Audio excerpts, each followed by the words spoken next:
passengers. Plane tragedy in India. The Air India crash. जो आपने ये एयरप्लेन क्रैश का प्रेडिक्शन किया था, इसके बारे में कैसे पता चला?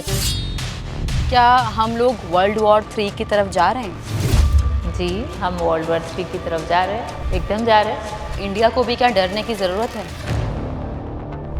Operation Sindoor is not over अभी भी कहा जाता है। कब तक चलेगा इंडिया पाकिस्तान कॉन्फ्लिक्ट?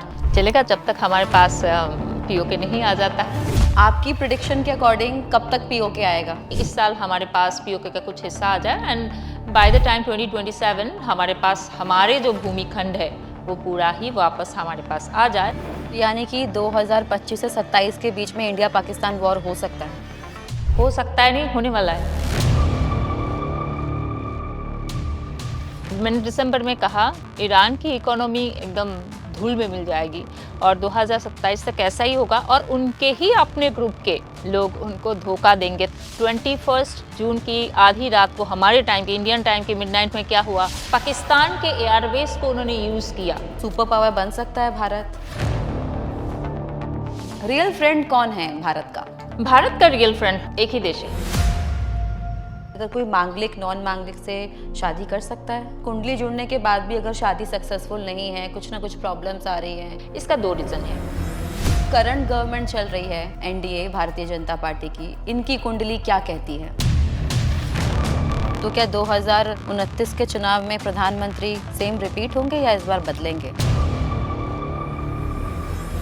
आपने क्या अरविंद केजरीवाल, ममता बनर्जी या नरेंद्र मोदी, राहुल गांधी, इनमें से किसी की कुंडली कभी देखी है? ममता बनर्जी लास्ट टर्म, राहुल गांधी 2029 में तो शायद वो।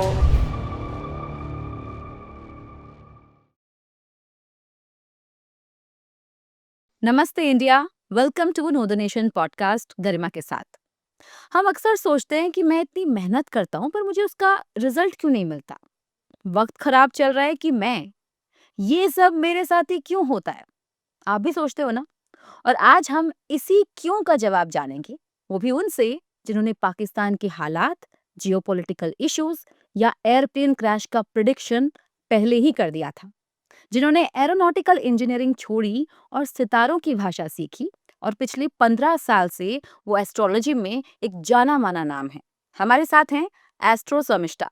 Welcome to Know the Nation ma'am. नमस्ते, thank you for inviting me here. आपका क्या प्रेडिक्शन है आगे 2025 को लेके? हम काफ़ी टाइम से ये सुन रहे हैं, हर महीने कुछ ना कुछ ऐसी न्यूज़ आ रही हैं कि कुछ ना कुछ होता जा रहा है 2025 में। इतने सारे हादसे, चाहे वॉर लाइक सिचुएशन है। सबसे पहला मेरा सवाल ये होगा कि आप क्या देख पा रही हैं? क्या हम लोग वर्ल्ड वॉर 3 की तरफ जा रहे हैं? जी, हम वर्ल्ड वॉर 3 की तरफ जा रहे हैं, एकदम जा रहे हैं। पर इसका मतलब ये नहीं कि वर्ल्ड वॉर 3 अभी 2025 में हो रहा है। World war 2, world war 1, it took lots of time to build up. World war 1 में 6-8 साल लगा, सेकेंड वर्ल्ड वॉर में भी यही चीज़ था। तो उसी की वर्ल्ड वॉर 3 की जो एक बिल्डअप टाइप है वो बिल्डअप हो रही है फिलहाल। तो हम वर्ल्ड वॉर 3 की तरफ जा रहे हैं। तो 2025 से पहले से आपको क्या-क्या चीज़ें थी जो आपको पहले से पता है? 2023 में एक लेडी के साथ मैंने मुंबई में पॉडकास्ट किया था। सो शी आस्क्ड कि 23 की एंडिंग में किया था कि 24 कैसा रहेगा, तो मैंने कहा 24 तो काफ़ी पीसफुल रहेगा। आने वाले आने वाले 6-7 साल में 2024 is going to be very peaceful. अच्छा, अभी तो वार शुरू हो गई है क्योंकि at that time actually Israel was hitting on Hamas and everyone. So मैंने कहा बात वो नहीं है, ये तो शुरुआत है और भी है। तो वो भी फिगर आउट कर रहे थे, कोरोना तो होके चला गया है, अब इजराइल ने तो थोड़ी सी जंग छेड़ दिया है, अब यूक्रेन और रशिया का भी तब शुरू हो गई थी, तो और क्या हो सकता है। तो अभी 2025 में अभी पता चल रहा है कि कितने फ्रंट्स खुल गए हैं अभी वार के। तो ये तो मैं बोलूँगी this is we are just the starting mode. तो अभी तो आने वाले 6-7 साल में भी बहुत कुछ होना है। तो और ये पहले से ही पता था, जो मैं कह रही थी कि 2024 जो है थोड़ी पीसफुल ही था। उसके बाद से आने वाले 7-8 साल में कुछ खास नहीं है। Every passing year intensity challenges will be more. तो इंडिया को भी क्या डरने की ज़रूरत है? जी एकदम, हम इसी इसी इसी इसी वर्ल्ड में रहते हैं और वर्ल्ड वार होगा तो हमारे ऊपर भी कुछ ना कुछ तो होगा। देखिए विश्व के कहीं पे भी अगर आपके कुछ ना कुछ वार कुछ ना कुछ चल रहा है, उसकी डायरेक्टली इनडायरेक्ट इम्पैक्ट आपके ऊपर आनी ही है। इससे आप बच नहीं सकते हो क्योंकि अभी ग्लोबल हो गया सब कुछ। तो जो अभी हमने इंडिया पाकिस्तान का देखा ऑपरेशन सिंदूर, उसको लेके आपका क्या है? जैसे operation Sindoor is not over अभी भी कहा जाता है, कब तक चलेगा इंडिया पाकिस्तान कॉन्फ्लिक्ट? चलेगा जब तक हमारे पास पीओके नहीं आ जाता है, तब तक ये चलता रहेगा। और जब तक पाकिस्तान के 2-3 टुकड़े और नहीं हो जाते हैं, जब तक पाकिस्तान अपनी हरकतों पे, अपनी अपनी लिमिटेशंस पे उनको समझ नहीं आएगा कि व्हाट द स्टैंड एक्चुअली, तब तक होता रहेगा। आपने जो बताया कि अभी तो और भी साल ये वॉर लाइक सिचुएशन होने वाली है, इंडिया पाकिस्तान का फ्यूचर आपने बोला कि जब तक पाकिस्तान के टुकड़े नहीं हो जाते या पीओके जब तक नहीं आ जाता तब तक ये चलेगा। तो आपकी प्रिडिक्शन के अकॉर्डिंग कब तक पीओके आएगा? मेरा तो एक प्रेडिक्शन था लास्ट ईयर का कि पीओके है तो 2025 में आ जाएगी पार्ट ऑफ पीओके, या फिर 2027 में फुल आएगी। तो अभी 20 जब मैंने पिछले साल लिखा था कि 2025 में या 2027, तो लोगों को लगा था क्या ही चीज बोल रहे हैं। तो अब जब ऑपरेशन सिंदूर शुरू हुई तब लोगों को लगा कि हाँ चांसेस तो है। सो आई एम स्टिल होपफुल कि इस साल हमारे पास पीओके का कुछ हिस्सा आ जाए एंड बाय द टाइम 2027 हमारे पास हमारे जो भूमिखंड है वो पूरा ही वापस हमारे पास आ जाए। और उसी के आसपास जो है वहाँ पे बलूचिस्तान भी अपना अलग होंगे, तो पाकिस्तान के जब टुकड़े टुकड़े होंगे तो खत्म। तो यानी कि 2025 से 27 के बीच में इंडिया पाकिस्तान वॉर हो सकता है? हो सकता है, नहीं होने वाला है। इट्स नॉट प्रोबेबिलिटी वाली चीज नहीं। एस्ट्रोलॉजी परम्यूटेशन कॉम्बिनेशन में काम करता है, पर इतनी प्रोबेबल चीजें नहीं बोलता है। ये 2027 तक पाकिस्तान के टुकड़े होना ही है और हमारे पास हमारे पीओके आने ही वाला है। So it's not that may और may not be, it is gonna happen. बाकी कौन कौन सी कंट्रीज में आपको लगता है कि ये वॉर लाइक सिचुएशन हो सकती है? देखिए वर्ल्ड वार जब होती है तो वो 1-2 कंट्रीज से तो नहीं होती। आपके बड़े बड़े जितने भी देश के हमारी धरती में आज के टाइम में ग्लोबल जो पावर है, जो लीडर्स है, वो सभी जुड़ेंगे तभी उसको आप वर्ल्ड वार कहेंगे। So at the end of the day world war जब शुरू होगा, हमें तो 2-2 3-3 देश का पता ही है। हमारी तो इंडिया और पाकिस्तान कब से चल रही है। अब तो आपको ईरान और इजराइल भी दिख गया। आप कुछ दिन में आपको यमन आ जाएंगे, उसमें यूक्रेन और रशिया का चल रहा है, ताइवान, चाइना, ये सब जब जब रशिया, चाइना ऐसे बड़े बड़े देश एक दूसरे के साथ भिड़ेंगे तब आपको समझ में आएगा, इसको बोलेंगे आप वर्ल्ड वार। अदरवाइज इंडिया और पाकिस्तान के वार का तो आप वर्ल्ड वार लेवल नहीं देंगे। सो चाइना और रशिया आगे जाके, ये मेरे सबको कहना है कि आगे जाके मुझे लगता है कि रशिया और चाइना वो दोनों आपस में कन्फ्लिक्ट होने वाले हैं, जबकि they are on the same ideology, they are very friendly to each other. पर अब कहते हैं ना, समय समय की बात है, समय ऐसा नहीं रहने देगा, ये फ्रेंडशिप नहीं रह जाएगी इतनी इतनी लंबी। आप क्या रेगुलर प्रेडिक्शंस कुछ ना कुछ करते हो? क्योंकि आप ट्विटर पे काफी एक्टिव रहते हो, तो वो आपका क्या शेड्यूल रहता है? ये कोई शेड्यूल नहीं है।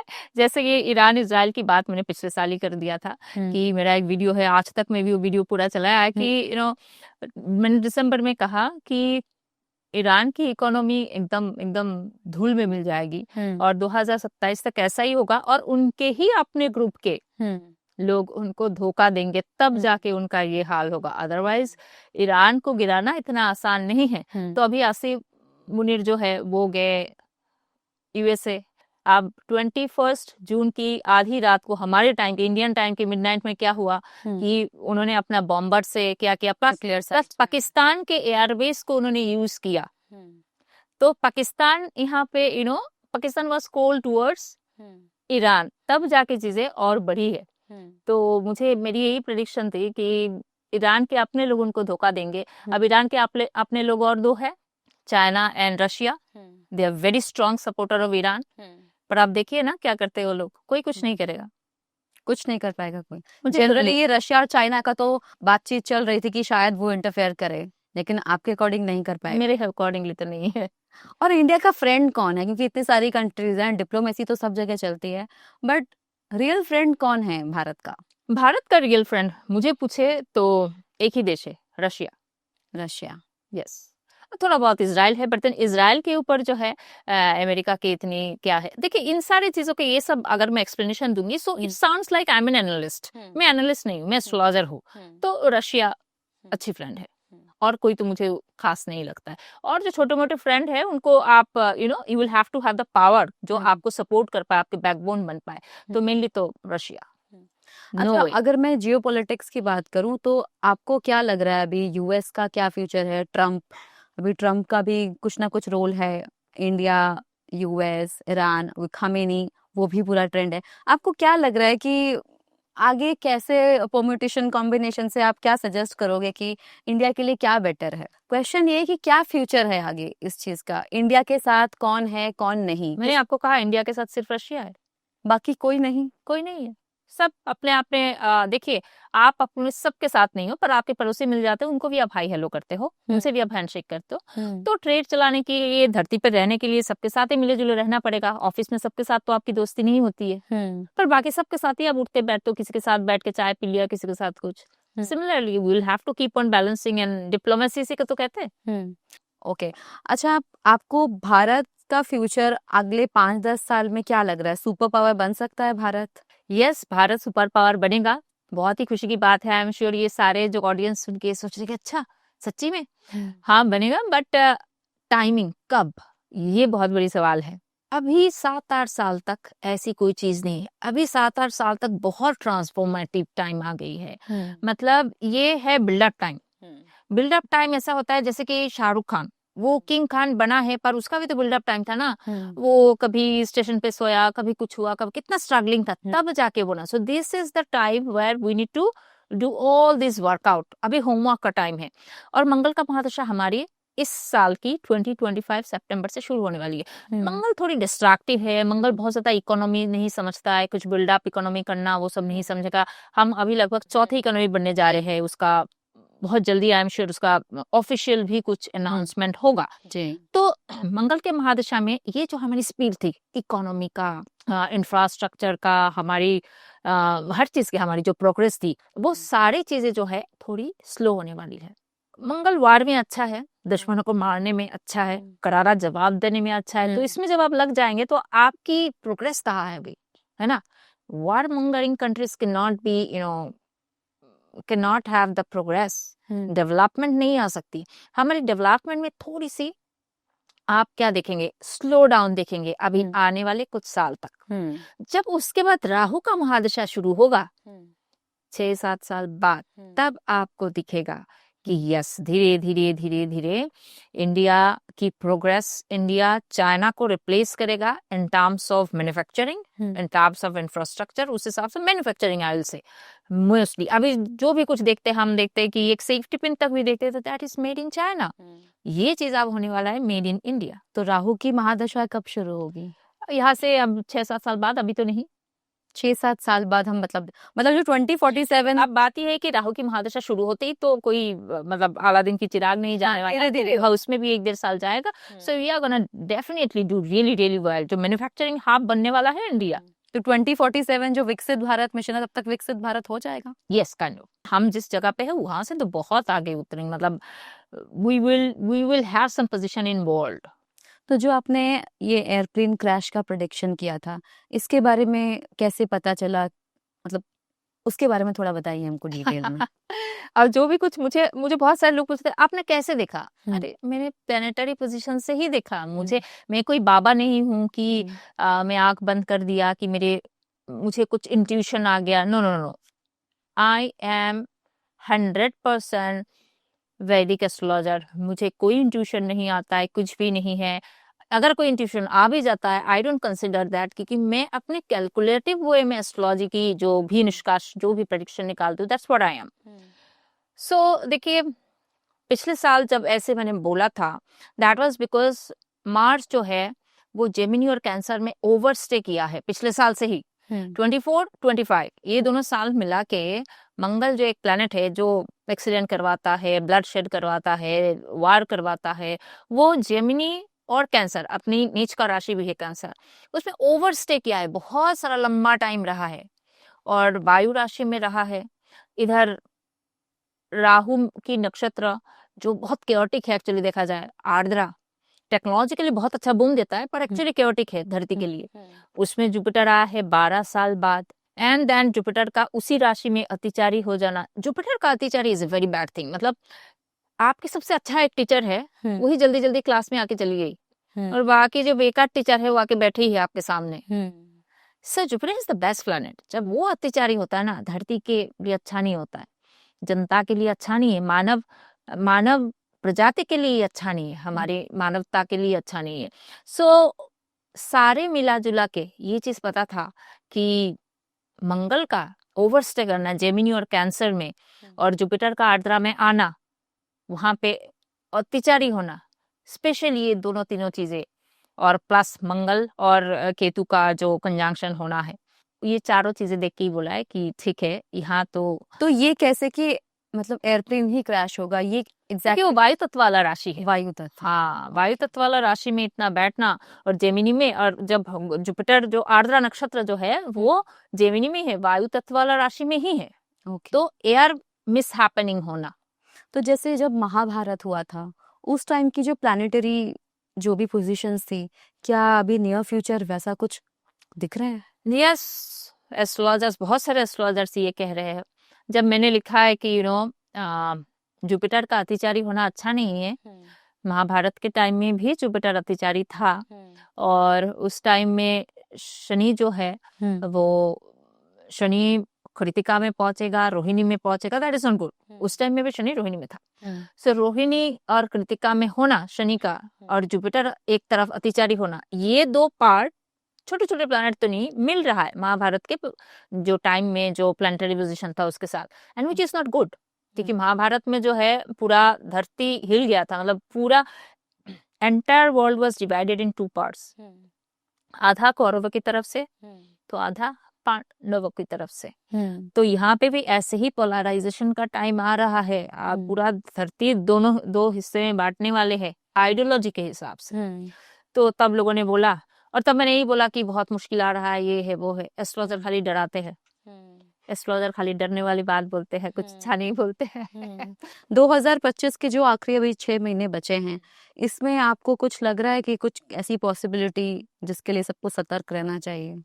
एक तो इंडिया पाकिस्तान और एक बार ट्रिगर हो सकती है, और यहाँ पे चाइना कुछ ना करे, और जो इजराइल की अटैक चल रही है ये इतनी जल्दी बंद नहीं होने वाली है। पर हाँ, इजराइल एंड ईरान की जो इशू है वो बहुत ज्यादा लंबा खींचने वाली नहीं है। वो रशिया यूक्रेन का जो सालों साल हो गई, आज 4-4 5-5 साल हो गई, ये बंद नहीं होने का नाम ही नहीं है। ऐसा नहीं होने वाला, ये तो बंद हो जाएगी। अब मैं बात करूंगी, जैसे कई लोग मांगलिक होते हैं, तो उससे कितना बड़ा फर्क पड़ता है कि अगर कोई मांगलिक नॉन मांगलिक से शादी कर सकता है?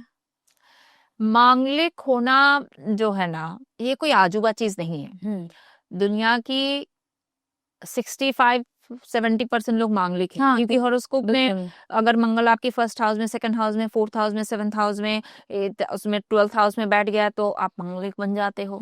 तो कितने सारे हाउसेस, मतलब every day I don't know millions of people are actually getting born with manglik dosh, हम उसको कह रहे। मांगलिक दोष मतलब मंगल की इस पोजीशन में स्थिति होने से आपको मांगलिक कहा जाता है। मतलब मंगल जो है वो इन घर में होने से थोड़ी निगेटिविटी होती है। मतलब मंगल, जैसे अभी थोड़ी देर पहले कहा, मंगल जो है लड़ाई के लिए अच्छा है, वेरी हॉट हेडेड है, उतना सोचता कम है, करता ज्यादा है, सो इम्पल्सिव है। मांगलिक होना मतलब आपकी टेम्परमेंट थोड़ी अलग है। तो आप मांगलिक हो, आपको आपके टेम्परमेंट के हिसाब से किसी को लाके शादी करना चाहिए। असली बात ये है। मांगलिक होने से आप नॉन मांगलिक से शादी करोगे सिर्फ मांगलिक की वजह से, और आपकी मतलब कोई मर जाएगा, कुछ हो जाएगा, this is absolutely bogus thing. कुछ 10 चीजें और होगा कि आपकी 8th हाउस में कुछ बहुत अलग से एफ्लिक्शन है, 7th हाउस का मालिक कुछ गड़बड़ हो रहा है, दैट इज डिफरेंट थिंग। खाली मांगलिक होने से आपकी शादी हो गई नॉन मांगलिक से और उस इंसान का देहांत हो गया कि वो भगवान को प्यारा हो गया, इस जन्म में पॉसिबल नहीं है। तो जैसे मैच मेकिंग होती है, शादी से पहले कुंडली जुड़ाई जाती है, ज्यादातर अरेंज मैरिज में तो बहुत जरूरी हो जाता है, कई बार यस, कहते हैं इंडिया में तो एकदम मैंडेटरी। हाँ कि मतलब पहले कुंडली जुड़ाओ, कुंडली जुड़ गई उसके बाद फिर शादी, मतलब सब अच्छा चलेगा। उसके बाद भी जैसे हम लोग केसेस देखते हैं आजकल, जो हम केसेस देख रहे हैं, तो क्या रीजन होता है कि कुंडली जुड़ने के बाद भी अगर शादी सक्सेसफुल नहीं है, कुछ ना कुछ प्रॉब्लम्स आ रही हैं, डिवोर्सेस केस ज्यादा बढ़ रहे हैं, तो और अभी जो हमने जो केसेस देखे हैं, वो चाहे वो ड्रम वाला केस हो या अभी जो हनीमून पे अपने हस्बैंड को मार दिया, ये सारे केसेस भी दिख रहे हैं हम न्यूज पे, तो क्या रीजन रहता है इसका कि कुंडली में दोष होता है या कर्मा होता है, क्या होता है? कुंडली क्या है फिर? उसी कर्म को डिकोड करना ही तो कुंडली है। आपकी डेस्टिनी क्या है इस जन्म के लिए, आप किस किस चीज के लिए बने हुए हो, किस किस चीज के लिए नहीं बने हुए हो, इसी को हम प्लानिटरी पोजीशन से डिकोड करते हैं। ये it's a kind of, you can say, वो एक पजल है। उसको कैसे कैसे, ये मंगल यहाँ होने से, ये इसमें होने से, ये राहु होने से, यहाँ इतने घर जाने से, ये ऐसे से होगा। सो बहुत सारे फॉर्मूला, बहुत कुछ है, उसके परम्यूटेशन कॉम्बिनेशन से हम पता करते हैं। ये इंसान जॉब करेगा, बिजनेस करेगा, इनके पास पैसे आएगा, नहीं आएगा, शादी होगा, कब होगा, टिकेगा, नहीं टिकेगा, ऑल दिस थिंग्स। तो वो आपके कर्म के हिसाब से ही ये सब आपको इस जन्म में दे। सो कुंडली में अगर कुछ देखते हैं हम, तो कर्म की ही लेन देन देखते हैं। आपकी जो शादी मैच मेकिंग आपने करवाया, फिर भी, और सबको ही करवा रहे, फिर भी शादी टूट रही है जी। इसका दो रीजन है। एक, ढंग से मैच मेकिंग जो यहाँ पे करवाने जाते हो वो देखते ही नहीं है, पंडित जी बोलते हैं हाँ ठीक है यहाँ हो जाएगा। दूसरी चीज ये है, जितने भी आप एस्ट्रोलॉजर के पास जाते हैं, पंडित जी के पास जाते हैं, वो सिर्फ गुण मिलाते हैं। वो देखते हैं, अच्छा आपकी गुण मिलाना किस में होता है, वो जैसे ही आप नक्षत्र और पादा डालते हो दोनों का, वो समझ में आ जाता है आपको कितना कूट किस में मिल रहा है, 36 गुण में कितना गुण आपका लड़का या लड़की के साथ मैच कर रहा है। And that is not all. आपके कुंडली में अगर शादी की स्थिति अच्छी ना हो, कोई बहुत अच्छा मैच वाला लड़के से शादी करके भी क्या होगा, आपके जो शादी में कन्फ्लिक्ट होना है, दिख रहा है कि डिवोर्स है, आपकी कुंडली में सब कुछ है, आपके इंडिविजुअल हॉरोस्कोप में, तो बहुत अच्छी गुण मिलाने वाली लड़के को लाके भी आप कैसे इस चीज को क्या कर लोगे। सो गुण मिलाना जो है शादी की सिर्फ 10% है। और भी बहुत कुछ देखनी होती है, इसी वजह से गड़बड़ हो रही है। सो गुण मिलाना जो है, ये आजकल जो नए नए ऐप बनाए हैं, पहले तो ऐप नहीं था, तो ऐप ने बहुत इजी कर दिया कि देखियो तुम्हारा डेट ऑफ बर्थ डालो, लड़के का डालो, और हम बता देंगे कितने गुण मिल रहा है। सो this is the easiest one. जिसको एस्ट्रोलॉजी का कुछ नहीं आता, वो सिर्फ नंबर देख के खुश हो गए, नंबर देख के कि अरे 36 में से तो हमारे एकदम 30 गुण मिल रहे, क्या बात है, एकदम राम मिलाई जोड़ी है। But this is just one part.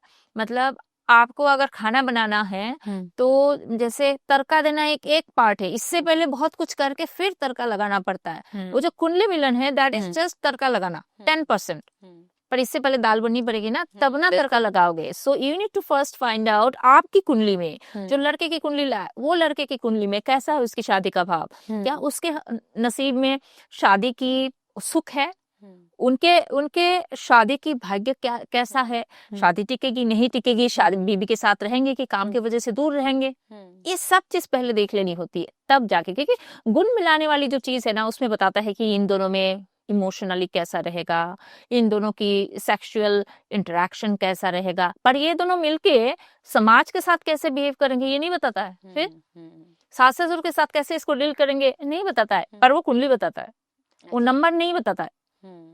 वो नंबर एक एक अलग अलग सेक्शन के लिए है कि इन दोनों का इमोशनल चीजें ऐसे ऐसे मैच करता है, इतना पॉइंट दिया गया है इमोशनल मैचिंग के लिए, अच्छा इसमें से इतना मिल रहा है, इनकी फिजिकल अट्रैक्शन इतना इतना पॉइंट है, उनमें से इनको इतना मिल रहा है, सोशली आपस में कैसे बिहेव करेंगे इसकी वजह से इतना पॉइंट है ये। पर ये नहीं कहता कि ये बच्चों को कैसे अपब्रिंगिंग करेंगे, ये नहीं कहता है कि इनकी चॉइस में बच्चे है, फैमिली है कि नहीं है। बहुत सारे लोग होते फैमिली ओरिएंटेड है नहीं, बहुत सारी लड़कियां है, फिर आपने तो गुण मिला के ले आए, पर लड़की की कोर नहीं है। सो पहले इंडिविजुअल हॉरोस्कोप देखनी होती है, लड़के की कुंडली, लड़की की कुंडली, कि उनके नसीब में शादी किस टाइप का है, कैसा है, and then you go for kundali milan. This is एकदम लास्ट वाली पार्ट। अभी हम देख रहे हैं जैसे एआई टेक्नोलॉजी इतनी बढ़ती जा रही है, तो आपको क्या लग रहा है, क्या एस्ट्रोलॉजी में भी एआई घुस जाएगा? क्या जैसे कह रहे हैं कि डर है एआई से, काफी सारी जॉब्स जा सकती हैं, क्रिएटिव जो फील्ड है उसमें भी एआई आ गया है, तो क्या एस्ट्रोलॉजी में भी एआई आने की संभावना है? और अगर होगा भी तो क्या लग रहा है कि कितना प्रेडिक्शन सही हो पाएगा? देखिए, पहले जब सॉफ्टवेयर आया बाजार में, जो रेडीमेड कुंडली बना देता है, कुछ प्रेडिक्शन भी दे देता है साथ में, पूरा लंबा चौड़ा 100 पेजेस का आ जाता है, आपका ऐसा है वैसा है वैसा है, फिर भी आपको एस्ट्रोलॉजर के पास जाना पड़ता है, क्योंकि वो मोनोटोनस है, आपको नहीं पता वो क्या बता रहा है क्या नहीं बता रहा। सिमिलरली एआई जितना भी कर लेगा, आपके सवाल जवाब का जवाब देने के लिए आपको सही एस्ट्रोलॉजर के पास जाना ही पड़ेगा, क्योंकि एआई उसी के हिसाब से चलेगा, आपने उसके अंदर कितना फीड दिया, कितना डाटा, कितना फीड करवाया डाटा। सो वो लिमिटेशन है उसका। पर जब आप रियल एस्ट्रोलॉजर से मिलोगे, आप कुछ भी पूछ सकते हो, कुछ भी एक्सप्लेनेशन आ सकता है, वो आपको कुछ अलग अलग तरीका भी बता सकता है कि नहीं ऐसे प्लान नहीं, वैसे प्लान कीजिए, ये आपके लिए नहीं चलेगा, वो जरूर चलेगा। तो ह्यूमन को तो कोई मतलब you can not replace human mind, not possible. तो क्या जो अलग अलग स्टोन्स भी आते हैं कि आप ये वाला स्टोन पहन लीजिए, उससे आपके ग्रहों में थोड़ी शांति होगी, इससे फर्क पड़ता है? हाँ, थोड़ी बहुत पड़ता है, एकदम पड़ता है। देखिए, जेमस्टोन काम करता है, पर जेमस्टोन की एक लिमिटेशन होती है, 10-15% काम करेगा, और वो जेमस्टोन भी बहुत हाई क्वालिटी की होनी पड़ेगी। वो 20,000 25,000 में अपने पूरी स्टोन खरीद के ले आए, ऐसे नहीं। वो एक एक कैरेट आपके पास 35 40 50,000 का एक एक कैरेट होना पड़ेगा, उसके हिसाब से आपकी काम करेगा, क्योंकि जितनी रिफाइंड है उसके अंदर जितना अच्छा लाइट रिफ्लेक्शन होगी, उसके हिसाब से काम करेगा। इससे भी पहले जरूरी आपको ये जानना है आपको कौन सी दवाई लेनी है, कौन सी स्टोन आपके लिए। सबके लिए सब स्टोन नहीं। बहुत सारे लोगों को लगता है कि यार एस्ट्रोलॉजर के पास गए, कुछ बताया नहीं स्टोन, और कुछ एस्ट्रोलॉजर है आपको जबरदस्ती स्टोन दे ही रहे कि नहीं नहीं ये पहनिए, ये पहनिए, ये पहनिए। सो दोनों ही थोड़ी डेंजरस है, क्योंकि नॉर्मल पब्लिक को, हर किसी को नहीं पता कि कौन सा स्टोन जो उनको रेकमेंड करते हैं वो पहन लेते हैं, कहीं से भी ला के पहन लेते हैं। तो क्या लगता है कितने टाइम पहनना चाहिए उसको, या उसके लिए भी पूछना चाहिए कि 2 साल पहनना है, 10 साल पहनना है, ऐसा कोई रहता है उसका हिसाब? कुछ कुछ चीजें हैं कि कुछ साल बाद आप उतार सकते हो, पर मोस्टली तो कुछ चीजें जो हॉरोस्कोप में ऐसे ही देख के आपको रिकमेंड किया जाता है कि ये आपकी जिंदगी भर के लिए विटामिन सी है, आप लेते जा सकते हो। सो लाइफ लॉन्ग के लिए ही कुछ होता है, पर कभी कभार चेंज भी करना है तो वो obviously it's as per horoscope, astrologer ही बता सकते हैं, वही बात है, एआई नहीं बता सकता है। या अगर कोई नहीं पहने, नहीं माने, क्या ऐसा होता है? नहीं पहना है, जैसे हाँ, जैसे कई लोग बोलते हैं कि नहीं मैं ये सब चीजें नहीं मानता, तो हम देखते हैं कि अमूमन जो लोग नहीं मानते ये सब चीज, उनके साथ ऐसा कोई फर्क पड़ता भी नहीं, और जो ज्यादा विश्वास करते हैं उनके साथ बहुत कुछ होता रहता है। देखिए, जो बहुत सारे लोग कहते हैं कि फॉरेन वाले जो है उनकी तो इतनी तरक्की हो रही है, वो तो कुछ नहीं पहन रहे हैं, सबके वो अपने कर्म से चल रहे हैं। आपको भी जो भी अच्छा बुरा हो रहा है, अंबानी अपने कर्म से चल रहा है, आपने उनको पैसे नहीं दिया है, राइट, वो अपने आप हो रहा है। हमारे इंडिया में इतने सारे अमीर लोग हैं, मिलियनियर की लिस्ट में हमारी बहुत सारे लोगों के नाम है। So it's all because of their past life karma. तो आप अगर नहीं भी करोगे, whatever you are destined for main things, वो तो होता ही जाएगा। आप थोड़ी और उसमें आपने जुगाड़ लगा लिया, सपोर्ट सिस्टम तैयार किया, तो जब भी आपकी परेशानी वाली चीज आएगी, आप धीरे धीरे धीरे धीरे कम डैमेज के साथ, डैमेज होगी, you can not stop it, come damage के साथ आप फ्लोट करते जाएंगे। यही तो रेमेडी है। शर्मिष्ठा, कितना टाइम लगता है पूरा एस्ट्रोलॉजी पढ़ने में, समझने में, प्रॉपर एक्सपीरियंस लेने में, कि आप किसी के चार्ट पढ़ पाए? मिनिमम कितना टाइम लगता है कोई अगर पढ़े समझे? कम से कम 5-6 साल। 5-6 साल, इससे नीचे तो नहीं। 5-6 साल बाद भी आपको एक कुंडली पढ़ने में बहुत टाइम लगेगा। आप 1 घंटा पहले कुंडली के ऊपर मतलब पूरा होमवर्क करोगे, लिखोगे, क्योंकि दिमाग में नहीं रहेगा। शुरू में ऐसे ही होता है, मेरे साथ भी हुआ है। तो लिखोगे, बहुत कुछ है। फिर एक फेज ये भी आएगा, नया नया जब सीख रहे हो, अभी भी सब सीख के खत्म नहीं है, नया नया बस सीखना शुरू है, 1-1.5 साल हुआ है, जिसकी भी कुंडली मिलेगी उसकी भी कुंडली जो हाँ आपका ऐसा है, आपका ऐसा है, आपका ये है, वो है, वो खूब बता रहे हो, क्योंकि ना तो आप पैसे ले रहे हो ना तो कुछ, आपको खूब अच्छा लग रहा है, अच्छा बुरा सब बता रहे हो विथ फुल एंथुजियाज्म। तो वो भी एक फेज होती है। फिर धीरे धीरे धीरे जो जितना कम बोलता है, जितना कम प्रेडिक्शन देता है, वो उतना अच्छा एस्ट्रोलॉजर है। ओके, इतना सब बोलना नहीं है, आपको प्रिसाइजली 5 ही बातें बोलना है जो उसके काम का है, बिना घुमा फिरा के टू द पॉइंट बात करना है, और आपकी कंसल्टेशन 20 मिनट में खत्म होना है। इससे ज्यादा आपकी कंसल्टेशन चल रही है, मतलब आप गप्पे लगा रहे हो। क्या आप अपनी कुंडली खुद भी देखते हैं कभी? तो कभी ऐसा होता कि अरे मेरे साथ ये होने वाला है फ्यूचर में, या कुछ ऐसे होने वाला है, मैं पहले से ऐसे कर दूं, तो आप लोगों को कोई प्रॉब्लम नहीं आती होगी फिर? एकदम आती है। तब हाँ, मैं हनुमान जी के चरण पकड़ के बैठी रहती हूँ, तभी तो यहाँ तक हूँ मैं। आज जो भी कुछ हो हनुमान जी की वजह से हूँ। हिज ब्लेसिंग्स आज मुझे यहाँ तक पहुंचा है।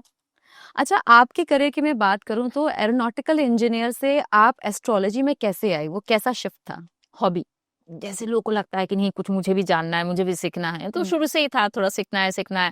अब इसके लिए कुछ हो नहीं पा रहा था, क्योंकि ऐसा तो नहीं है ना कि आप एकदम अगले दिन ही किसी स्कूल कॉलेज में चले जाते हो पढ़ाई करने। So it took lot of time, many years. तो फिर एक बार मुझे पता किया कि ऑनलाइन देख के कि अरे मुंबई में तो यहाँ पे कॉलेज है जहाँ पे एस्ट्रोलॉजी सिखाते, भारतीय विद्या भवन। तो हम वहाँ गए, शुरू हुआ जर्नी। वहाँ तो एकदम जो 5 साल का वहाँ पे कोर्स है पूरा, ज्योतिर्विशारद। तो आपको सिस्टमैटिक स्टडी करनी होती है। कोई भी चीजों को अच्छा करने के लिए आप यहाँ से ऑनलाइन से थोड़ा ये वो नहीं कर सकते। You need to go through a very very systematic study.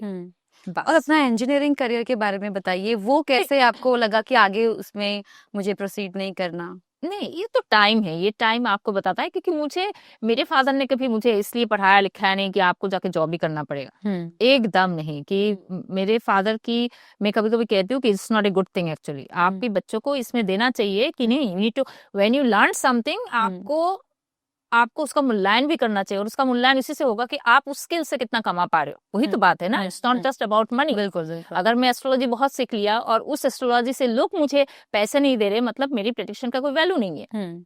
तो similar way that was just, मैं एकेडमिक्स में अच्छी थी तो पढ़ती गई, दैट्स इट।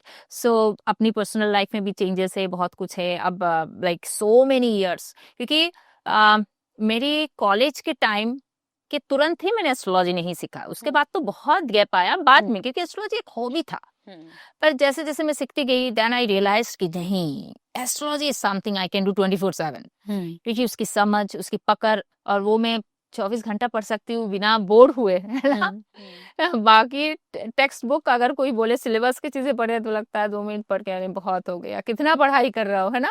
तो आपने भी कभी अपने चार्ट्स देखे थे कि नहीं मुझे इसी करियर में आगे प्रोसीड करना है, या ये तब इतना कुछ कहाँ एस्ट्रोलॉजी आती, आप जब सीखते रहे तो आपको कहाँ आती है। पर मेरे एक टीचर थे, है ना, Anthony sir. He is a very very good palmist in his वो बहुत अच्छा रिसर्चर थे भारतीय विद्या भवन में, अभी वो नहीं रहे।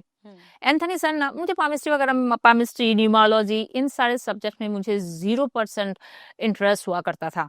क्योंकि मुझे पता था मुझे वैदिक एस्ट्रोलॉजर ही बनना है, अगर कभी बनना है, यार मुझे सीखना उसी को, बनना तो नहीं, सीखना उसी चीज का था। So I was very particular and precise about it. तो इन सारे क्लास में ना, मैं लाइब्रेरी में जाके बैठी रहती थी, किताब पढ़ती थी। कभी कभार ये सब क्लास अगर बंक नहीं किया, क्लास में बैठ गई तो सुन लेती थी क्या बोल रहे हैं, और मुझे एकदम इंटरेस्ट निकलता था।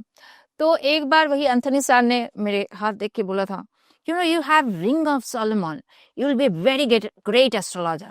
अच्छा मतलब ऐसे ही बोले होंगे। Yeah, he said it very very, मेरे हाथ देखे और बोले कि you have ring of Solomon। हाँ, ये मुझे भी पता था, क्योंकि मेरे चाचा जो थे, मेरे छोटे चाचा, वो भी थोड़ी बहुत किताब देख के पढ़ते थे, मुझे बोलते थे। पर आप जब टीचर ऐसे बोले कि you have very very good talent to be a very good astrologer, अच्छा सर, थैंक यू सर। वो तब चली गई, बात गई सब कुछ। कई लोग पाम रीडिंग करते हैं, कई लोग फेस रीडिंग करते हैं, तो कितना एक्यूरेट रहता है? फेस रीडिंग ज्यादा एक्यूरेट रहता है कि चार्ट्स आप देख रहे हो वो ज्यादा एक्यूरेट देता है, या फिर पाम रीडिंग जो करते हैं वो? I can not talk anything about the face reading. पर देखिए, आपको अगर किसी ने पूछा कि कल मेरा बेल है, होगा कि नहीं होगा, आप पामिस्ट्री से कैसे क्या देखेंगे, हाथ देख के। बट कुंडली देखेंगे तो आपको पता है कल आपका बेल होगा नहीं होगा, आपका वीजा कल मिलेगा कि रिजेक्ट हो जाएगा। ये सब मुझे जो लगता है पामिस्ट्री से बताना इतना आसान नहीं है। पर हाँ, वैदिक एस्ट्रोलॉजी, कुंडली देखना, that is very much possible. इसीलिए तो वैदिक astrology is that precise. Okay तो अगर मैं कुंडली की बात करूं तो जैसे हर इंसान की अपनी एक कुंडली होती है, क्या देश की भी अपनी एक कुंडली होती है? जी, हर एक देश की एक अपनी इंडिपेंडेंस के हिसाब से, जब देश की संविधान बनती है उसके हिसाब से एक फाउंडेशन चार्ट होती है। उस डेट टाइम को देख के हर एक पार्टी की कुंडली होती है। जैसे कि बिहार में जो अभी नई पार्टी बनी है, जनसुरज पार्टी है ना नाम, प्रशांत किशोर की पार्टी प्रशांत का नाम किशोर। जन सूरज है, तो वो तो अभी पार्टी बनी है, तो उसका डेट टाइम सब कुछ पता है। सो उसके हिसाब से भी कुंडली बनती है कि how this party is going to be favourable for the janata, आम जनता के लिए कैसे रहेगा, क्या करेगा। तो अभी जो करंट गवर्नमेंट चल रही है एनडीए भारतीय जनता पार्टी की, इनकी कुंडली क्या कहती है? भारतीय जनता पार्टी की कुंडली क्या कहती है, इससे भी ज्यादा इम्पोर्टेंट है कि उसको चलाने वाले जो प्रधान सेवक है सब, वो भी क्या कहते हैं। तो आप अगर कहेंगे कि बीजेपी तो आने वाले 15 से 20 साल तक बीजेपी पावर में रहने वाला है। तो क्या 2029 के चुनाव में प्रधानमंत्री सेम रिपीट होंगे या इस बार बदलेंगे? बीजेपी से होंगे। बीजेपी से होंगे जी। और कांग्रेस के बारे में क्या कहना है आपका? अब जब 15 से 20 साल बीजेपी रहने वाला है, तो अब कांग्रेस का क्या होगा, कांग्रेस जाने। और बाकी सारी, जैसे आप पॉलिटिकल एनालिसिस तो कहूंगी नहीं, लेकिन आप एस्ट्रोलॉजिकल प्रेडिक्शन जो करती हैं, आपने क्या अरविंद केजरीवाल, ममता बनर्जी या नरेंद्र मोदी, राहुल गांधी, इनमें से किसी की कुंडली कभी देखी है? सबकी कुंडली देखी। हाउ सबकी व्हाट सॉर्ट ऑफ क्वेश्चन। सबकी कुंडली देखी? सबकी कुंडली देख के सबके बारे में हम प्रेडिक्शन कर तो सकते हर हैं ना। किसी के बारे में एक एक लाइन में आप क्या बताना यस, चाहोगे? So let's start with Mamata Banerjee. Last term वो दोबारा वापस नहीं आएंगी, ये उनका लास्ट टर्म है। 2026 में वो दोबारा वापस नहीं आएंगे। अरविंद केजरीवाल 2027 से धीरे धीरे बाउंस बैक करेंगे, पर कुछ खास नहीं। राहुल गांधी 2029 में तो शायद वो प्रधानमंत्री के कैंडिडेट ही नहीं रहे। ये उनका बेस्ट टाइम ऑफ लाइफ चल रहा है, जहाँ पे वो लोग भी बने हुए हैं। ओके, सो आपके अकॉर्डिंग पर्पस ऑफ लाइफ क्या है? ये क्वेश्चन मुझे बहुत सारे लोग मेरे कंसल्टेशन में भी पूछते कि मैम हमारे लाइफ के पर्पस क्या है। ये मैं सबको बताना चाहती हूँ, लाइफ के पर्पस दो ही है। पहला पर्पस ये है, आपका जो प्रारब्ध है उसको कटना।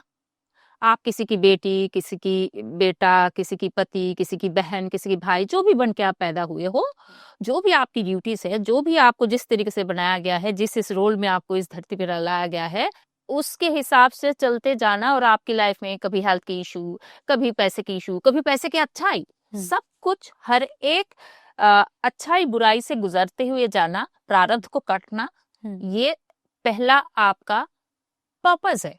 आप उसको स्किप नहीं कर सकते, एस्केप नहीं कर सकते हो। और दूसरा पर्पस है परमात्मा से मिलना। हर एक आत्मा का एक ही एम है, परमात्मा से जुड़ना, बस। और लोगों को लगता है कि मेरा पर्पस है रिलेशनशिप का, मेरा पर्पस है पैसे बनाने का। नहीं, एकदम बकवास है ये, एकदम। हर एक मनुष्य का दो ही पर्पस है, यही दो पर्पस और कुछ नहीं। पर जो लोग जैसे कंफ्यूज होते हैं कई बार, जैसे हमको भी लगता है कई बार कि हम क्या कर रहे हैं अपनी लाइफ में, टाइम हमारे अकॉर्डिंगली नहीं चल रहा, या हम लेट हैं।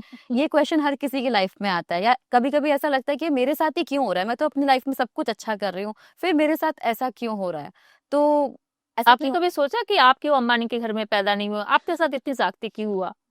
कभी सोचा है? हाँ, तो आप अमिताभ बच्चन के जगह पे क्यों नहीं हुए? आपने ऐसा क्या गलत किया, आप वहां पैदा हो जाते। सो उसी को तो कहते हैं प्रारब्ध, इसी को तो कहते हैं आपके कर्मफल। आपके पुराने जो भी आपके, क्योंकि आपकी लाइफ आपके शरीर का लाइफ नहीं है, आपकी लाइफ आत्मा की जर्नी है। अलग अलग शरीर बदल बदल के यहाँ तक आया है वो। तो आपको खाली यहाँ तक दिखता है कि आपकी उम्र 25 है, 30 है, 35 है, व्हाटएवर। आपको लगता है इस 35 साल में तो मैंने ऐसा कोई काम नहीं किया है। अरे इससे पहले की किया है आपने, इससे पहले के किया है आपने। सो ये सारे चीजों के हिसाब जो है आपको यहाँ होगा। आपके संचित कर्म है, आपका प्रारब्ध है, आपका बहुत कुछ है इसमें। तो उसको मैं इतनी कम्प्लेक्सिटी की मैं एक्सप्लेनेशन में नहीं जाऊंगी। पर असली बात तो ये है कि आपके जो डिले होते हैं, आपके बहुत सरप्राइजिंग रिजल्ट मिल जाती है, ये भी होती है ना। आप कुछ इलेक्शन जीत रहे हो, आप कोई बहुत बड़े पोस्ट में सीईओ बन रहे हो, आपकी प्रमोशन हो गई, वो भी तो होती है। And you become so happy कि वाह चलो। बहुत सारे लोग हैं, बहुत कम उम्र में बहुत कुछ होता है। परसों ही मेरे एक लड़के ने मेरा कंसल्टेशन लिया है कि सोचिए कितना क्या हाल है, कि मैं सबको ये शेयर करना चाहती हूँ। तो जब ऐसे बाकी क्या होता है, अगर किसी को 5 मिनट भी मैं कॉल लेट हो जाती है तो लोग मेल कर लेते हैं। अरे लगता है कि अरे मेरा कंसल्टेशन था इतने बजे, कहाँ चले गए ma'am. So he didn't bother to call me, I call him up after 15 minutes. उनको उसमें भी पता नहीं है कौन। मैंने कहा भाई साहब आपने मुझे पैसे दिए, आपको मुझसे अपनी करियर जानना है। सो he said that कि मेरे पास इतना टाइम नहीं था कि मैं बार बार मेल करूँ और लोगों को फॉलो अप लूँ, क्योंकि मैं IAS ऑफिसर हूँ। 97 born guy and he's IAS officer. तो मैंने कहा एकदम सही है क्योंकि एडमिनिस्ट्रेशन के लिए हॉरोस्कोप बनी हुई है, ठीक है ये सब। तो नाउ उनका पिक 7.5 ही चल रही है। पहले उनको डिफेंस सेक्टर में कुछ सीईओ का रोल मिला और जॉब में होते हुए उस बच्चे ने दोबारा एग्जाम दिया, खूब हनुमान जी की साधना वंदना किया, मुझे सुनाया, and he gave one more time and he got the IAS. तो यूपीएससी को क्रॉस किया, जॉब में होते हुए पिक 7.5 ही चल रही थी, कितना कुछ उसने किया है। बस 7.5 से तो लोग घबराते हैं कि अगर 7.5 है तो अब तो कुछ होगा। So, मतलब ज्यादातर उनको ये डर लगा, उनको भी वो डर लगा, वो छोटा सा ही बच्चा है 97 बॉर्न, तो उसको भी ये डर लग गया है उसके अंदर। पर उसने हनुमान चालीसा, शिव सहस्त्र नाम, ये सारे चीज मुझे बताया कि मैं ऐसे डेली करता हूँ, वैसे डेली करता हूँ। ऐसा नहीं है कि आपके पास हार्डल्स है, किसी और के पास नहीं है, किसी और के पास, आपके पास, सबके पास हार्डल्स है, सबके कर्म के हिसाब से रिजल्ट मिल रहा है। थोड़ी बहुत आप उसमें चेंजेस ला सकते हो। जैसे 7.5 चली तो 7.5 ने उनको कितना हार्ड वर्क करवाया, एक बार किया, एक चीज पे नंबर लगा, नहीं लगा, जॉब में रह के पढ़ाई करना, कहीं और शिफ्टिंग पोस्टिंग हो गया, सो मेनी केयर्स, वो हार्ड वर्क, सुबह सुबह उठ के हर एक चीज करना, पर पूजा पाठ भी सही रखना। सो वो जो शनिदेव ने इतना काम करवाया and today he got the result. तो समय खराब सबके पास आता है, पर कुछ कुछ कर्म जो है वो दृढ़ कर्म है, उससे आप बच नहीं सकते हो, उपाय करके भी आप उससे बच नहीं सकते, क्योंकि इन सारे कर्मों के रिजल्ट से आपको जाना है। तो इसका कोई उपाय नहीं है कि आप उपाय कर लोगे और हर एक चीजों से आप गुजर जाओगे, ऐसी कोई चीज नहीं होती। इस जन्म में हम ऐसे कौन से कर्म करें कि हमारी लाइफ बहुत आसान हो और खुशहाल हो? भगवत सेवा और अपना जो ड्यूटी है, दो ही चीज करना है। फिर से वही बात, अपनी ड्यूटी, अपनी रिस्पॉन्सिबिलिटी, खुद के लिए ड्यूटी है, पेरेंट्स के लिए ड्यूटी है, समाज के लिए ड्यूटी है, अपने बीवी बच्चे जो भी है सबके लिए एक ड्यूटी है, अपने लिए रिस्पॉन्सिबिलिटी भी है कुछ, ये सारा पूरा करना और भगवत सेवा करना, ये दो चीज। तो अगर हमारी कुंडली में पहले से कुछ लिखा हुआ है, क्या हम अपने अभी इसी जन्म के कर्मों से उसको सुधार सकते हैं?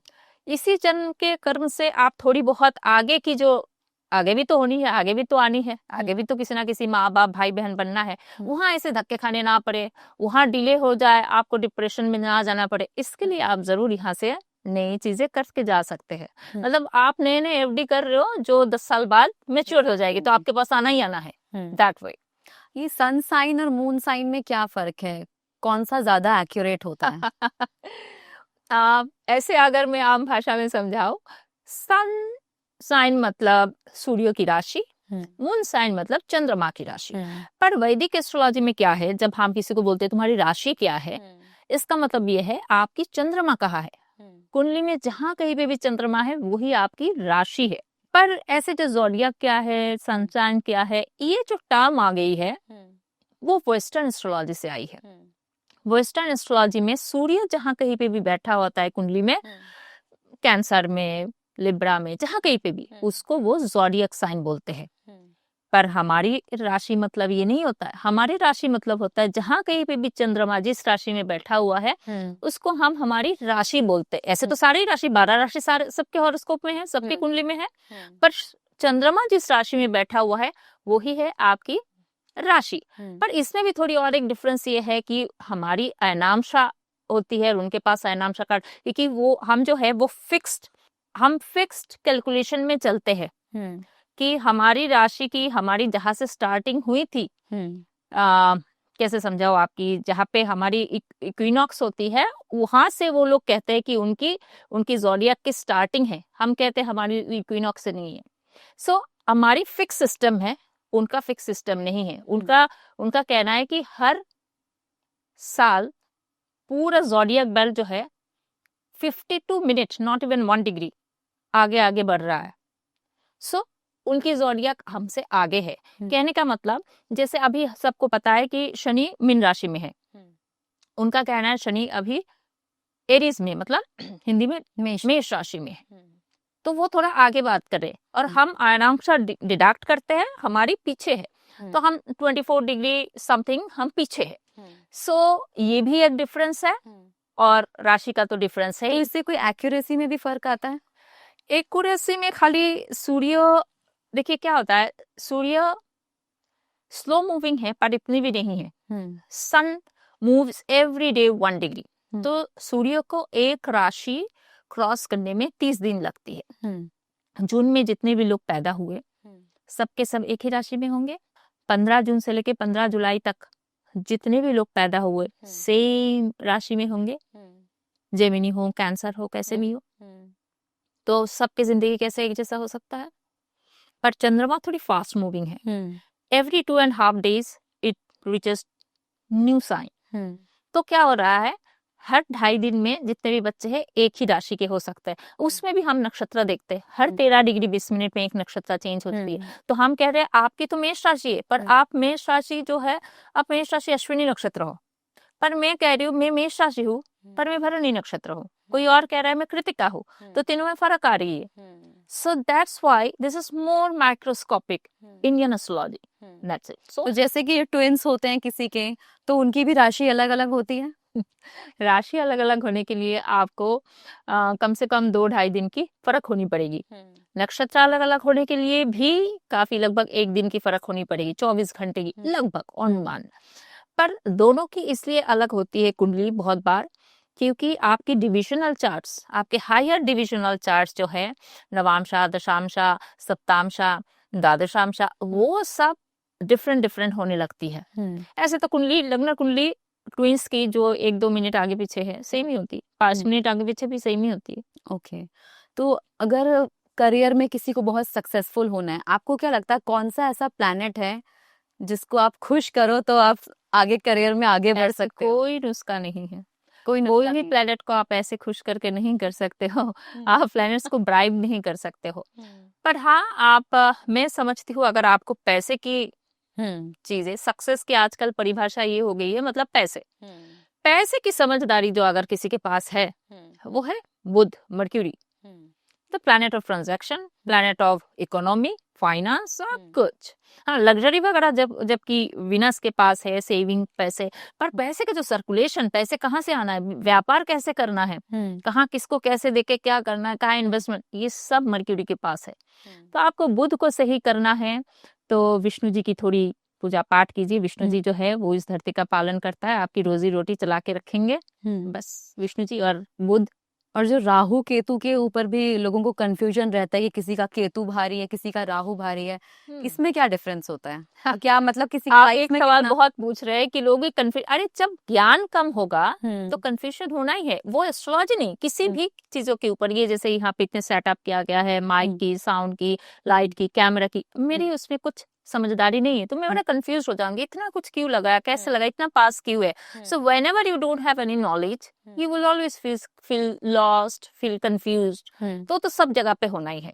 देखिए, हर एक के पास 9 प्लैनेट है, आपके पास है, मेरे पास है, सक्सेसफुल लोगों के पास है राहु केतु, मेरे पास भी है राहु केतु। अच्छा, सबके पास राहु केतु, सबके पास है, नवग्रह सबके पास है ना। अच्छा, 12 राशि नवग्रह हर एक के पास है। ऐसा थोड़ी है कि मेरे पास राहु केतु है तो और किसी और सक्सेसफुल लोगों के पास नहीं है, सबके पास है। तो अब बात यह है कि आपके प्लैनेटरी कॉम्बिनेशन, कौन कौन से हाउस कैसे एक्टिव हो रही है, क्या नक्षत्र है, वो सब कुछ देख के समझ में आती है किस किस प्लैनेट की कितनी स्ट्रेंथ है और वो आपको क्या डिलीवर कर सकते और क्या ले भी सकते। हर कोई हर चीज दे नहीं रहे, कुछ दे रहे तो कुछ ले भी रहे वापस आपसे। तो उसके हिसाब से देखना है, इसी को देखने के नाम तो एस्ट्रोलॉजी है।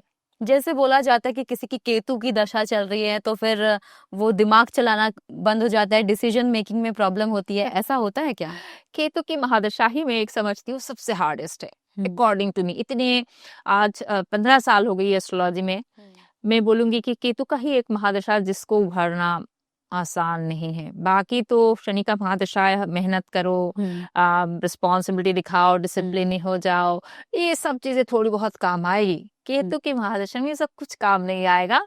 Only point is, bottom line is that आपको बहुत स्पिरिचुअल बनना है, सब छोड़ देना है कि मुझे चाहिए ही नहीं। मतलब आप मतलब कैसे समझाओ, आप जाके रेलवे मिनिस्टर से कह रहे हो कि देखिए मुझे पैसे चाहिए, वो कह रहा है मैं रेलवे मिनिस्टर हूँ, मैं पैसे के मालिक नहीं हूँ, नहीं आपको पैसे ही देना पड़ेगा। तो केतु कुछ दिलाता नहीं है, वो छीनता है, वो कहता है कि किसी चीज की जरूरत नहीं है, आपको अभी परमात्मा से जोड़ने की टाइम आ गया है। और आप कहते हो केतु भी तो कुछ देगा, केतु भी तो कुछ, ऐसे कैसे कुछ ना हो। 7 साल केतु की महादशा 7 साल के लिए होती है, 7 साल ऐसे ही रहेगा, ऐसे कैसे? तो आपने अपनी लाइफ की है ना, केतु से पहले आपने 17 साल आप बिताते हो क्या बोलते हैं इसका नाम, बुध का महादशा, इससे पहले आप 19 साल बिताते हो शनि का महादशा, उस सब में तो आप बहुत सारे लेन देन, पाना देना खोना सब कुछ आपने हिसाब किताब किया। तो उसके बाद जब 7 साल आपके पास केतु का आया, यहाँ पे आप थोड़ी अध्यात्म के बारे में सोच नहीं सकते हो? यही है बात। उसमें भी आके चूल्हा चक्की, बेबी, बीवी, बच्चे, बेटी, बेटा, दैट्स द थिंग। यानी हर प्लैनेट हमको कुछ ना कुछ सिखाता है, कुछ ना कुछ आपका पर्पस देता है लाइफ का। यस। ओके, तो अगर मैं राशियों की बात करूं, जो 12 राशियां हैं, आपको क्या लगता है कौन सी राशि सबसे पावरफुल राशि है? ऐसा कुछ होता है? ऐसा कुछ नहीं होता। नो, मतलब ऐसा कुछ चीज नहीं है कि ये सबसे पावरफुल है। एनी राशि कैन बी पावरफुल। वो आपके हॉरोस्कोप में किस स्थिति में कैसे कहाँ क्या बैठा उसके ऊपर है। बहुत सारे एस्ट्रोलॉजर जो है वो आपके पितृदोष है, कालसर्प दोष है, यही सब बोल बोल के बहुत कुछ करते हैं, जिस वजह से लोग मेरे पास आके बोलते मेरा तो कालसर्प दोष भी है ना। मैं बोलती नहीं तो पता नहीं, पंडित जी ने बोला था, मैं पिछले जो एस्ट्रोलॉजर के पास गई कालसर्प थी। दोष वेरी कॉमन, मतलब हर कोई कालसर्प दोष हर सबके किसी को पास निकल जाता है। मुझे भी बोला था कि कालसर्प दोष होगा, पूजा करवाओ, उसके बाद भी बोला फिर से कालसर्प दोष है। तो क्या खत्म होती है ये सारी चीजें? नहीं, देखिए नहीं होती है, यही तो बात है। अगर आपके प्रारब्ध के हिसाब से आपकी कुंडली में कोई पोजीशनिंग है, उसको आपने कालसर्प दोष नाम दे दिया कि कुछ भी नाम दे दिया, कुछ एक निगेटिव पोजीशन तो है ना। अब उस पोजीशन के लिए आपने एक बार 2 बार पूजा कराया और वो ठीक हो गया है, ऐसा नहीं होता है। आपको उसके लिए बहुत तगड़ा साधना चाहिए, उसके पीछे पड़ना चाहिए, तब जाके हल्का सा बैलेंस होगा, वो भी ठीक नहीं होगा। आप प्रारब्ध को चेंज नहीं कर सकते हो, दैट्स फॉर श्योर। ओके, एक कोई एडवाइस जो आप सबको देना चाहो, जो आपको लगता है कि हर किसी को अपनी लाइफ में फॉलो करना चाहिए? क्योंकि मेजरली बहुत सारे लोगों का ये होता है कि किसी चीज के पीछे कोई ना कोई भाग रहा है और फिर भी कह रहे हैं हम पूरी मेहनत कर रहे हैं, फिर भी हमको नहीं मिल पा रहा है वो चीज। जो लोग बहुत हार्ड वर्क कर रहे हैं किसी ना किसी तरीके से, और किसी को बहुत इजीली मिल जाता है, तो इसके लिए कोई ऐसी एडवाइस, कोई ऐसी टिप? यही चीज है, आप पहले ये पता कीजिए व्हाट एवर मेंट फॉर, आपकी डेस्टिनी में क्या है। किसी को वही चीज बहुत इजीली मिल गया, आपको नहीं मिला, आपकी डेस्टिनी में कुछ और है, और उसकी डेस्टिनी में वही था, वो मिल गया, हो सकता है वो उससे खुश नहीं, उसको कुछ और चाहिए। So you first find out what is in your destiny. आपकी डेस्टिनी में जॉब करना है, बिजनेस करना है, करोड़पति बनना है, अरबपति बनना है, कि आपके बिजनेस, आपकी नसीब में ऐसा है कि ठीक है जैसे तैसे एक डिसेंट लाइफ चलेगा, कि कुछ भी नहीं है। आप पहले वो पता कीजिए, क्योंकि ट्रायल एरर के हिसाब से जिंदगी आपकी बीत सकती है। पूरा है कि नहीं, मैं कुछ साल जॉब करके देख लेता हूँ, तो उस चीज का बिजनेस, ये बिजनेस नहीं तो इसको बंद करके तीसरा, चौथा, पांचवा, ये तो ट्रायल एरर प्रोसेस से होते होते होते होते 50 साल की उम्र में आपको समझ आएगा कि अच्छा मेरे लिए ये है और ये नहीं है। उसमें भी आप कंफ्यूज रहोगे, नहीं ये तो थोड़ी दिन अच्छा चला था बिजनेस, वो वाला तो ऐसा है। सो आप एस्ट्रोलॉजिकली पता कर सकते, एस्ट्रोलॉजर का यही काम है एक्चुअली, क्योंकि एस्ट्रोलॉजर आपकी जिंदगी को चेंज नहीं कर सकता है, नॉट एट ऑल पॉसिबल। तो आपको गाइडेंस जरूर दे सकता है, इन इन चीजों के लिए आप बने हुए हो और उन उन चीजों के लिए आप बने हुए नहीं हो। It's very very important to know what you are not meant for. करना क्या नहीं है वो जानना ज्यादा जरूरी है। उसके लिए देखिए कि ये चीज मेरे लिए नहीं है और वो चीज है। अगर आपको एस्ट्रोलॉजर पे या किसी पे विश्वास नहीं है, एक आध बार ट्राई कीजिए तो आपको पता चल जाएगा ना।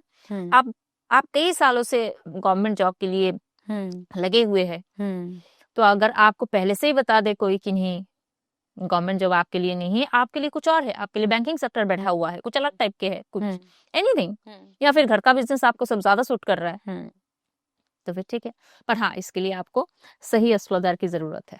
जी, धन्यवाद शर्मिष्ठा हमसे बात करने के लिए। एक रैपिड फायर हम आपसे पूछेंगे, 1 वर्ड में आपको आंसर करना है, जो भी आपके मन में आए। ओके। आपकी नजर में ज्योतिष क्या है? ज्योतिष is science. Your favourite rashi? मीन राशि। क्यों?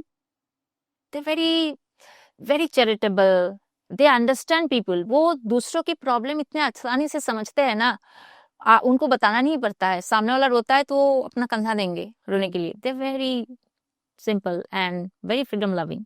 Okay, very religious. Okay, very religious. Very, अरे मुनि ऋषियों का राशि है मीन राशि। तो ये सन साइन के हिसाब से बताया आपने कि मून साइन के? नहीं, कोई भी, अगर कोई भी देखो, राशि तो पूरी हॉरोस्कोप में कहीं ना कहीं पे आपकी है ही है ना। वो खाली हो, वो उसमें कोई प्लैनेट बैठा हुआ हो, राशि तो है ही। तो अगर जिनकी चंद्रमा वहां बैठा होता है, उनमें उनकी साइकोलॉजिकल मेंटल बिल्डअप वैसा होता है। तो मीन राशि मतलब मैं बोलूंगी moon. Okay, your favourite planet? Mercury, बुध।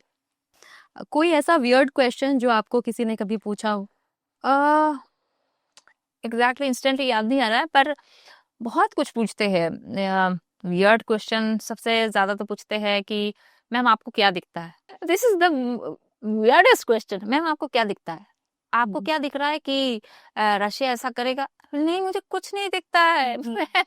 मैं कोई बाबा वांगा नहीं हूँ कि मुझे कुछ दिख रहा है। आई कैन नॉट सी। और दूसरा एक चीज होती है कि मैम बस एक सवाल, बस एक सवाल का जवाब, but to answer one question I need to check many many things. ये नहीं समझते कि मैम मुझे एक ही सवाल का जवाब चाहिए, but they don't understand to evaluate that one question. मुझे वहां आधा घंटा देना है, बट क्योंकि मुझे सही जवाब देना है। सही जवाब नहीं देना है तो देखना भी जरूरत नहीं, मैं ऐसे ही बता दूंगी कुछ। सो वो जो मैम आपको क्या दिखता है, आई एम लाइक मुझे कुछ नहीं दिखता है। ओके, सबसे मतलबी राशि कौन सी है जो आपको लगता है ये लोग बहुत मतलबी होते हैं, अपना काम निकालना जानते हैं बस? टॉरस, वृषभ राशि। वृषभ राशि, क्यों, कैसे? And Capricorn. कैप्रिकॉर्न सबसे पहले, कैप्रिकॉर्न मकर राशि। भाई नाम ही है मकर। मकर मतलब क्या पता है? मकर मतलब मगरमच्छ। हाँ, मकर जो है संस्कृत, दैट इज मगरमच्छ। और मगरमच्छ कैसा है पता है ना, कितना स्वार्थी है। सो मकर राशि इज वेरी वेरी सेल्फिश। उसके बाद शायद वृषभ राशि, दे आर वेरी मेटेरियलिस्टिक, मतलब अपना ही देखते, अपना ही पैसे, ये वो। आपकी नजर में कुंडली क्या है? कुंडली is the way, it's a tool to find out your future and your perspective. It's a tool. Okay, कोई ऐसी टिप जो आप देना चाहें, one word tip for the viewers? Skill buildup कीजिए, keep on building up skill. कोई remedy काम नहीं करेगा overnight. Skill buildup is very very important and try to find out what you are meant to be. आपकी destiny path क्या है, आपकी destiny में क्या चीज है। शादी भी है, नहीं है, सब कुछ आता है इसमें, खाली पैसे कमाना नहीं है। आप हो सकता है आप इंडिया में नहीं, आप बाहर अच्छा करेंगे, हो सकता है बाहर नहीं इंडिया में अच्छा। ये जो चीज है, ये एक पाथ की एक गाइडेंस ले लीजिए, दैट इज गुड एक्चुअली। और स्किल बिल्डअप उसका तो एस्ट्रोलॉजर को भी, क्योंकि आप एस्ट्रोलॉजर आपके आगे पीछे की चीजें बता सकता है, आपको कहाँ क्या टिकाना है वो नहीं बता सकते। So you need to build up your skill. कोई ऐसा प्रेडिक्शन जो आप अभी करना चाहो, जो आपने अभी तक कहीं नहीं किया, अपना ट्विटर वगैरह में भी नहीं किया, जो आप नोदा नेशन पे करना चाहो? हाँ, एक चीज मैं बड़ा बोलना चाहती हूँ कि हमारे, जबकि मैंने भी कहा कि दिस ईयर 2025 तो नहीं, 2023 से ही, 2023 से ही धीरे धीरे जो है space engineering, satellite technology, space tourism, उन सब में बहुत अच्छी एक हाइप। और इस साल से तो और भी ज्यादा, अभी तो इंडियन भी जा रहे स्पेस में, हमारे भी स्पेस स्टेशन बने, बहुत कुछ है। सो इन सारी चीजों की बहुत अच्छा काम हो रहा है। और अभी तो 2-2.5 साल खूब होगा, खूब। That was my even prediction. पर ये जो एलन मास्क या बहुत सारे लोग समझते हैं कि चंद्रमा में घर बना लेंगे, वहां जाके रह जाएंगे, अगला 200 साल में भी पॉसिबल नहीं है, not even possible in next 200 years. Okay, thank you so much Sharmishtha हमसे बात करने के लिए। तो ये थी हमारे साथ एस्ट्रो शर्मिष्ठा। आपको इस पॉडकास्ट में सबसे इंटरेस्टिंग क्वेश्चन या सबसे इंटरेस्टिंग आंसर कौन सा लगा, कमेंट करके जरूर बताइए और देखते रहिए नोदा नेशन गरिमा के साथ।